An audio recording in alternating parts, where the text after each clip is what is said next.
Welcome back, America. I'm Hugh on this Friday, joined by Matt Continetti, Senior Fellow at the American Enterprise Institute.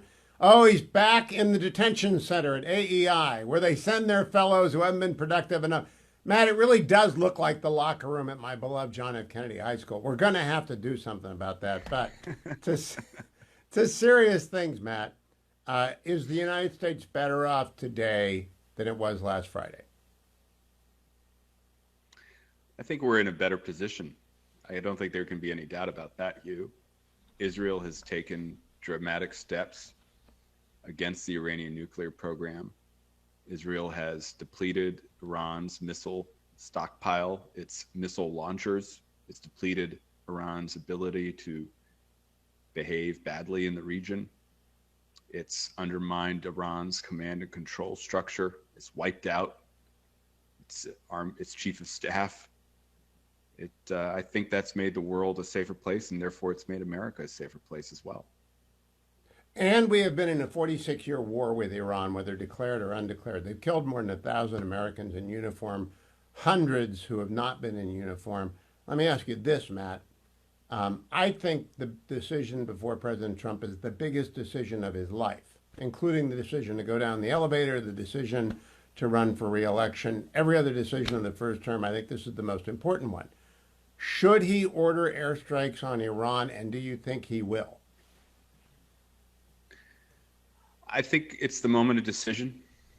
I think that America has the capability to end this war, not just to enter the war, but to end the war by destroying Fort Howe, by destroying other elements of the Iranian nuclear program that haven't been hit yet by Israel, by severely weakening the regime. The goal wouldn't be regime change, but you have to weaken the regime in order to get to the structure of the Iranian nuclear program. That's the goal. I think it's past time. I think we've given the Iranians ample opportunity to agree to Trump's demand for no enrichment. Trump's even offering, we'll provide you the nuclear material for your civil purposes, your stated civil purposes, and for your medical research, which you say that you need. And they refuse. They won't give it up. And so I don't think this latest round of peace talks will go anywhere. And I think pretty soon Trump is going to decide that we have to enter the war to finish the job. This doesn't mean ground troops. It means a sustained air and I think possibly naval campaign as well. Missiles, bombs. And I think it will end the war. It wouldn't mean a forever war. I think it would end the war pretty quickly. I agree with that, Matt. I also think critics of our potential involvement are blinding themselves to the great consequences that will flow. The Houthis, Hamas, and Hezbollah will run out of money. Iraq might stabilize. The great project of 2003 might actually get closer to fulfillment if Iran stops sending money and killers into Iraq. Do you think everyone is fairly estimating what the upside is here? Well, I don't want to go too far. There are a lot. There's always a danger of making big promises that don't happen. I think there's one thing we should keep our mind on, Hugh, and that is every president since 2003, Republican and Democrat, have said Iran cannot have a nuclear weapon. Obama tried negotiations, didn't get us anywhere. JCPOA, the Obama nuclear deal, it only gave Iran a path to a nuclear weapon. Trump pulled out of the deal. He exerted maximum pressure. He hurt the Iranian economy. I think he set the program back in his first term, but then you had Biden. Biden tried to resurrect the nuclear deal. He failed, but he also let up the pressure. And as a result, the Houthis gained strength. Hamas went on the rampage. Iran was funding them and Hezbollah and the militias in Iraq. And so now Trump has to decide. He offered the Ayatollah 60 days to negotiate. They refused. Israel struck on the 61st day. And now Trump is saying, look, I'll give you another 2 weeks. Why is he giving them 2 weeks? Well, I do think Trump would prefer a peaceful solution to this conflict. I think everybody would prefer a peaceful solution. But I also say 2 weeks gives America more time to move our assets into the region. It gives Israel more time to conduct its air campaign, which also includes striking the missile launchers, thus lessening Iran's capacity to hit Israel and to hit the United States if we become involved. And it may not be 2 weeks, Matt. I'm going to talk with Matt during the break. He's laying the groundwork. Groundwork is being laid. I'm going to talk with Matt during the break, bring him back on the other side. Don't go anywhere, America. But it might not be 2 weeks. It might be tonight. I'm back with Matt Continetti talking off air. Matt, Wall Street Journal reported today, talks with top European officials failed to move Iran any closer to the concessions it would need to make to halt the fighting over its nuclear program as the Trump administration weighs whether to join Israel's attack. I'm frankly not surprised. I listened to Kareem Sajipour explain in great detail to Dan Senor this week. There are 0% chances that Khamenei will give up the nuclear enrichment program because his sunk costs are really too great for us to imagine. $500 billion, maybe $1 trillion. Forget the opportunity cost, just the sunk cost. Do you agree with my assessment? Khamenei, if he's there, it ain't going anywhere. Oh, I absolutely agree. People forget this is a revolutionary regime. This regime was born in 1979. It was born in an act of violence. One of its first acts was to take the American hostages. It's been at war with the United States and with Israel ever since. And Ayatollah Khamenei, the successor to the revolutionary founder Khomeini, believes that the Iranian bomb would change all of the power relations in the region and in the world. And he's right about that. That's why so many American presidents have said Iran cannot have a nuclear weapon. So why would he give it up? Because if he gave it up, according to the Khamenei's reasoning, it would mean that the whole reason for his regime is gone. How could the people persist with this regime after all of the wasted lives, after all the business with Hamas and Hezbollah and the Houthis have gone nowhere, and then to see this nuclear project, which has been the sunk costs, as you say, of all these resources, to also vanish. So I think it's very unlikely he gives it up. And I think another reason for these 2 weeks, which may not be 2 weeks, as you say, Hugh, is for America to get the allies aligned as well. I was struck by that G7 statement. I know that diplomatic statements often are worthless, but the fact that the G7, when Trump left Canada earlier this week, said that Iran's nuclear program presented a danger to the world was very significant. And now you see Secretary of State Rubio calling England, the UK, calling Australia, all our military allies. I think that that's not only pre-positioning assets in the region, but we're also coordinating the diplomatic campaign that would ensue when Trump gives the go order. You know, the Chancellor of Germany, Merz, he came out and said, quote, Israel's doing our dirty work for us. I thought that was the most candid thing an international leader has said about Israel as long as I can remember. Yeah, and it's another sign that whatever conversations Trump had at that G7 with the other democratic leaders, he seemed to have persuaded them, the French always being an annoyance, that America's on the right track. And Merz was great. I think Keir Starmer has been good. I think the Australians have been good. And this will help the operation if Trump decides to go in. Yeah, I'll be right back with Matt Continetti. Don't go anywhere. Welcome back, America. I'm Hugh Hewitt. I'm joined by Matt Continetti, who's down in the holding cells of AEI.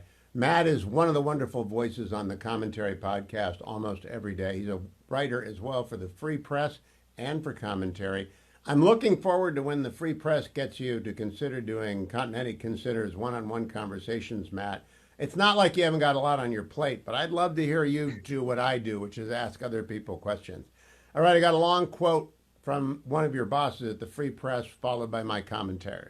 Nellie Bowles in the Free Press this morning, quote, all the pro-Palestinian protests have turned pro-Iran, with folks taking to the streets, waving the flag of the Islamic Republic. The American left never knew what to do with the Iranian feminist dissidents, since everyone knows that those women love their subjugation. They are marching through the streets for the regime. They're progressive brothers. Iran, out of the blue, posted suggestive videos showing a man's fingers tenderly stroking a small but thick newt. Close quote. I added, the ideological cognitive dissonance on the left is rarely explored by legacy media, and of course, AOC et al. Never give interviews, which are even mildly difficult. So while it is obvious to us outsiders, it isn't obvious to the people in the movement. But marching for the leading state sponsor of terror in a regime that enabled the Syrian genocide while conducting 46 years of terrorist plots and killing more than 1,000 American military over that period is the most mind-bending turn of the left yet. The Democratic Party's capture, and I use the word capture, by these cadres, and I use the word cadres, will be hard for the party to escape. Do you agree or disagree? Have I overstated it, Matt? Well, I agree with you, Hugh. You haven't overstated it. The Democrats seem to me to be very confused. They have been on the record too in many instances opposing a nuclear Iran. And here is the moment where you have to make a choice. Israel has acted. What do we do? Do we support Israel? If we support Israel, do we support it simply with defensive capabilities, or do we also go and we finish the job? And the Democrats are either mute or in opposition, or as Nellie wrote about, the far left grassroots are pro-Iran. And that's not a good place to be. If you just look at public polling, the American people, the Republican Party, the MAGA movement, they don't want to see a nuclear Iran. And Republicans in particular, Trump voters in particular, support the president's ability to act if he so chooses to stop a nuclear Iran. And so I don't think if you're a Democratic politician, you want to defend making Iran's path to a nuke any easier.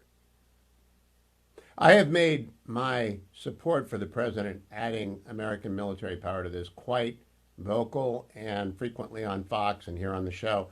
Tommy Viter's mad at me, calling me names, but I'm not really concerned about the pod bros.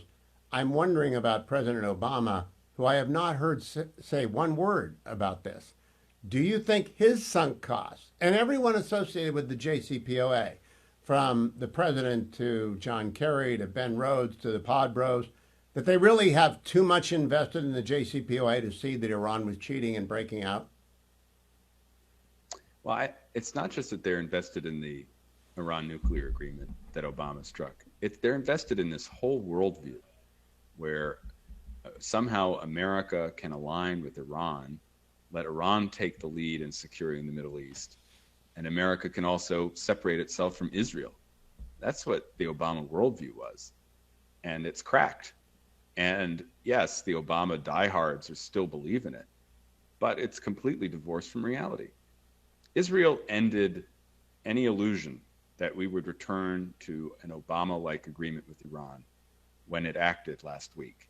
So we are in a different world now. The Obama Middle East is over. It ended in many ways on October 7th when Hamas attacked Israel, and Israel fought back, and Israel has demolished Hamas. It's demolished Hezbollah. The Houthis are weakened, also thanks to U.S. firepower. And now we have Iran that remains. And I really do think that Iran was the linchpin of the Obama strategy in the Middle East. And now it too is going to have a massive blow struck against it. And so it just won't be the nuclear program that ends. It really will be the whole Obama philosophy that caused so much damage since he was elected in 2008. You know, man, I'm always more generous towards W and Dick Cheney than other people are because I think they acted on the intel that was generally agreed. But I also think 9/11 obliged them to do so. I think 10/7 obliged Netanyahu to do this, though it's been his objective for 30 years. And, you know, I think it might work out. I think the Abraham Accords might spread. I'm not talking about regime change in Iran. I'm just talking about defanging a malicious entity. Do you share any of that optimism? Yeah, J-Pod always thinks I'm like Johnny Appleseed and way too hopeful about everything. But I am very hopeful after this period of conflict. Well, I think in the Middle East, as elsewhere, power is what matters, Hugh. And what Israel has shown since October 7th is that it is extremely powerful. And with this latest attack on Iran, taking out the military chain of command, taking out the missile launchers, huge proportion of their missile launchers, going after the nuke sites. Who knows what else Israel has in store for Iran? Israel has demonstrated that it is the biggest power in the Middle East now. And I think that will count for a lot. And I think, by the way, in acknowledgement of that power, the Abraham Accords may well expand as in the immediate aftermath of this conflict. So I don't think it's Pollyannish to think that there might be diplomatic gains for Israel, for peace in the Middle East, for the United States at the end of this operation. But at the same time, we should recognize that the more limited our goals are, the higher a chance we have in fulfilling them. And that means really, I think, for both Israel and the United States, to keep the focus on destroying Iran's nuclear infrastructure, ending, and if not, setting back entirely their ability to produce a nuclear weapon. That really should be the goal. I agree. I do think, though, Lebanon, the Gulf states, I don't care what they're saying in public, they're cheering in private. I have one more question from Matt Continetti, but I'm going to do it during the break, so don't go anywhere, America, except over to Highly Concentrated Hugh. Like and subscribe it. And while you're there, find the commentary podcast at YouTube, which Matt is a crusade to get to 20,000 subscribers. So go over there and subscribe to the commentary podcast. Get smart every single morning. I'll be right back with Matt. Stay tuned. Matt Continetti, I have left this question for last because it really concerns me least. I don't think there's a split in the Republican Party. I think there are some loud voices with big platforms like Tucker who really, for whatever reason, don't want the United States to be involved in this. I think there are some irrelevant people like Comic Dave Smith. I like the fact you guys have begun to call him Comic Dave Smith. How significant is the split among Republicans when 52 out of 53 senators support the president? Well, I think you just nailed the key fact here. You have to look at the division between the online right and then the actual elected Republican Party. And yes, there's a very vigorous debate taking place online between different parts of the Trump coalition over whether it's in America's best interest to intervene in this conflict. That debate is real, and there are some people with very large platforms on social media and on podcasts who are very much against America becoming involved. But then you look at the Congress, and you see that you can count on one hand the number of Congress people, men and women, who are Republican, who have told the president that they would oppose us entering the operation and destroying the Fordow plan. And that just speaks to, I think, where public opinion is. You have to look at the Congress as a better gauge of public opinion than the loudest voices online. And so I think President Trump, he's hearing from both sides. He listens to everybody. But I think he's also looking at the congressional support. I think he's looking at some of these allies we've talked about who are on message saying that Iran cannot have a nuclear weapon. And I think that is, persuading him that it may be time to enter the conflict in order to end the conflict and in order to close off Iran's path to a nuclear weapon. On that note, Matt Continetti, thank you. Have a great Shabbat, and I will talk to you again next week when by that time the world may have changed for a great good indeed. Thank you, Matt. Have a good weekend. You too, Hugh. Thank you.